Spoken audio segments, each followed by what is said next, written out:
96 সালের নির্বাচনে জামাত ইসলামী আলাদা নির্বাচন করেছে, নির্বাচনের ভাগ হয়েছে, ভোটার ভাগ হয়েছে, ভোটার ভাগ হওয়ার কারণে আওয়ামী লীগ অনেক কষ্টে অনেক বছর পরে তারা ক্ষমতা আসতে পেরেছে। এটা অনেকে বলে এবং এটার প্রতিদান হিসেবে কিন্তু 96 সাল থেকে 2001 সাল পর্যন্ত জামাত ইসলাম কিন্তু যুদ্ধাপরাধী ছিল না, জামাত ইসলাম কিন্তু রাজাকার আলবদর ছিল না।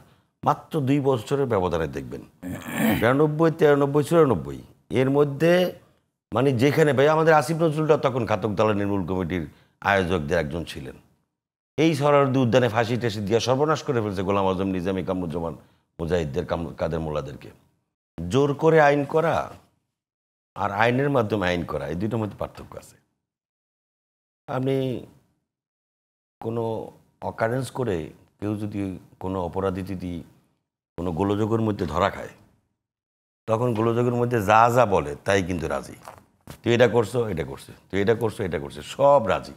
বেরোয়ার পরে কিন্তু সে আবার ইয়ে হয়ে যায়। তাহলে জোর করে কোনো কিছুর আইনি ভিত্তি, এটাকে আসলে আইনি ভিত্তি আপনাদের উপর তারা আস্থা রাখতে পারছে না। 3 দলীয় ঐক্য জোটের যে আপনারা 3 দলীয় ইয়ে ছিল, রূপরেখা ছিল, রূপরেখা বাস্তবায়ন করেননি 90 সালে। বাস্তবায়ন করে না মানে কি? বাস্তবায়ন কি একটাই বিষয় ছিল? অনেকগুলো বিষয় ছিল। প্রধান ছিল সংসদীয় গণতন্ত্র এই দেশে কে চালু করেছে, তার আগে কি গণতন্ত্র ছিল? ভাই একটা বললে তো হবে না। সংসদীয় গণতন্ত্রের প্রধানমন্ত্রী কে, কার নেতৃত্বে হয়েছে, এগুলি বললে হবে না। হ্যাঁ, একটা বিষয় গিয়ে হয় সেটা কোনো কারণে হয়নি, তখন দাবিও তোলা হয়নি যে ওই রকম। তো সেইখানে সেটার প্রতিদান তো দিছেনি। আবার ওই যে বললেন না যে এক এক সময় এক এক ধরনের, আপনার বয়স তো খুব বেশি না। 91 সালে যখন বিএনপি ক্ষমতা আসে, এরপরে কিন্তু আপনার এই 92 সালে ঘাতক দলের নির্মূল কমিটি করে এই জামাত ইসলামের বিরুদ্ধে সারা বাংলাদেশে হরতাল, আলবদর রাজাকারের স্লোগান কিন্তু সেই সময় থেকে তোলা হলো। এবং সারা দেশে এমন আন্দোলন গড়ে তুলল হাসিনা আর জাহানার ইমামের নেতৃত্বে, সেখানে জামাত ইসলাম নামক জিনিস হারাম। 94 সালে, 93, 94, 95 সালে কিন্তু আবার শেখ হাসিনার পাশে মতিউর রহমান নিজামী সাহেব একসাথে বসে কিন্তু প্রেস কনফারেন্স করেছেন এবং বিএনপির বিরুদ্ধে আবার একমত হয়েছেন। এবং বিএনপির বিরুদ্ধে ওই যে 173 দিন হরতালের কথা বলে না, 173 দিন বিএনপির বিরুদ্ধে হরতাল করে বিএনপি যাক, এটার বিনিময়ে কিন্তু আওয়ামী লীগ কিন্তু অনেক বড় একটা উপাদান। কারণ আওয়ামী লীগ জীবনে কোনো দিন বাংলাদেশে বিএনপি লাভবান হয়েছে। বিনিময়ে যেটা হয়েছে সেটা হলো যে জামাত ইসলামী 96 সালের নির্বাচনে জামাত ইসলামী আলাদা নির্বাচন করেছে, নির্বাচনের ভাগ হয়েছে, ভোটার ভাগ হয়েছে, ভোটার ভাগ হওয়ার কারণে আওয়ামী লীগ অনেক কষ্টে অনেক বছর পরে তারা ক্ষমতা আসতে পেরেছে। এটা অনেকে বলে। এবং এটার প্রতিদান হিসেবে কিন্তু 96 সাল থেকে 2001 সাল পর্যন্ত জামাত ইসলাম কিন্তু যুদ্ধাপরাধী ছিল না, জামাত ইসলাম কিন্তু রাজাকার আলবদর ছিল না। মাত্র 2 বছরের ব্যবধানে দেখবেন 92, 93, 94 এর মধ্যে মানে যেখানে ভাই আমাদের আসিফ নজরুলটা তখন ঘাতক দলের নির্মূল কমিটির আয়োজকদের একজন ছিলেন। এই সরারদি উদ্যানে ফাঁসি টেসি দিয়ে সর্বনাশ করে ফেলছে গোলাম আজম, নিজামী, কামরুজ্জামান মুজাহিদদের, কাদের মোল্লাদেরকে। ঠিক 2-3 বছরের মধ্যে ওই বিএনপি ক্ষমতা থাকা অবস্থায় গোলাম আজম সাহেবকে গ্রেফতার করেছে বিএনপি, যার কারণে এই সমস্ত ইস্যু করে করে সেই আওয়ামী লীগের সঙ্গে কিন্তু একসাথে বসে তারপর প্রেস কনফারেন্স করে বিএনপির বিরুদ্ধে আন্দোলন করেছে।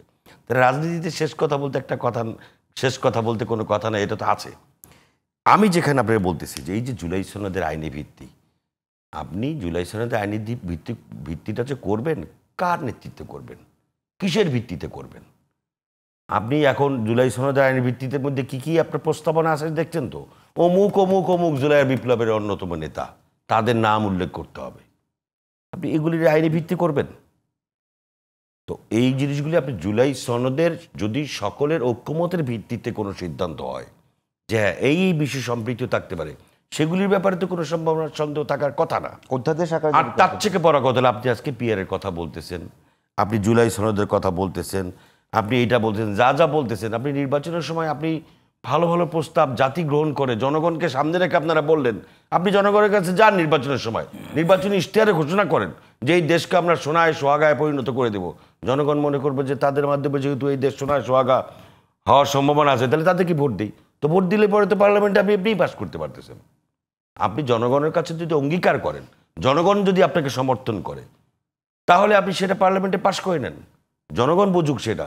এই আস্থাটা তো জনগণের প্রতি যাদের নাই, তারাই কিন্তু এরকম ঘুরিয়ে পেঁচিয়ে বিভিন্ন পদ্ধতির কথা সামনে নিয়ে আসে। যেই সময় এটাকে বলে নন ইস্যুকে ইস্যু বানানো।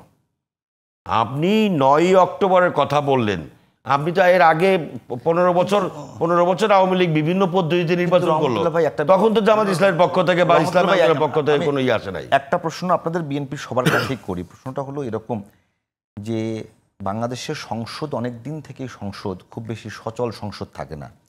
এবারও যে সম্ভাবনা দেখা যাচ্ছে তাতে করে বাংলাদেশের এখন যে ফরম্যাটে যাচ্ছে বাংলাদেশের সংসদ খুব বেশি সচল হবে বলে মনে হচ্ছে না। কারণ বিএনপি যদি ব্রুড মেজরিটি পায়, ডেমোক্রেসিতে সরকারি দল যেমন জরুরি, একেবারে তার চেয়েও জরুরি বিরোধী দল। যদি শক্ত বিরোধী দল না থাকে তাতে তো দেশ সাফার করে। বড় দল হিসেবে আপনাদের মাথায় কি এটা শক্ত বিরোধী দল আর ঝুলন্ত সরকার বা ঝুলন্ত পার্লামেন্ট এক না। শক্ত বিরোধী দল হতে হবে সব দিক থেকে শক্ত, নীতি নৈতিকতার থেকে শক্ত থাকতে হবে, আদর্শের দিক থেকে শক্ত থাকতে হবে, দেশের প্রতি কমিটমেন্ট থাকতে হবে, স্বাধীনতা সার্বভৌমত্বের প্রতি অকুণ্ঠ সমর্থন, ভালোবাসা, পরীক্ষিত ভালোবাসা থাকতে হবে। আপনি শুধুমাত্র এই তথাকথিত সচল না আর আপনি হঠাৎ করে সচল করে ফেলবেন, সেটা তো হবে না। আপনি এখনো পর্যন্ত অনেকগুলো অমীমাংসিত বিষয় রয়েছে, যেই অমীমাংসিত বিষয়গুলির ব্যাপারে জনগণের মধ্যে প্রশ্ন রয়েছে। কীরকম গণতান্ত্রিক সমাজ কীরকম, তো এটা আপনার ওইটা নিয়ে তো আবার আরেকটা আলোচনা হবে, সেই আলোচনা আমি আজকে যাব না। বিষয়টা হচ্ছে যে আপনি শুধুমাত্র বললেন যে এই পিআর হইলেই আপনার ইয়া হবে। পিআরের মাধ্যমে তো একটা পঙ্গু রাষ্ট্রে পরিণত হওয়ার সম্ভাবনা আছে বাংলাদেশ। এই পিআর যদি চালু করা হয়, বাংলাদেশের গণতন্ত্র পঙ্গু গণতন্ত্র, ভঙ্গুর গণতন্ত্র। ধন্যবাদ। সো এইভাবে দেশের গণতন্ত্রকে এইভাবে শেষ করে দেওয়ার দায়িত্ব এই বিষয়টা একটু কারো হাতে বিএনপি অন্তত তুলে দিতে পারে না।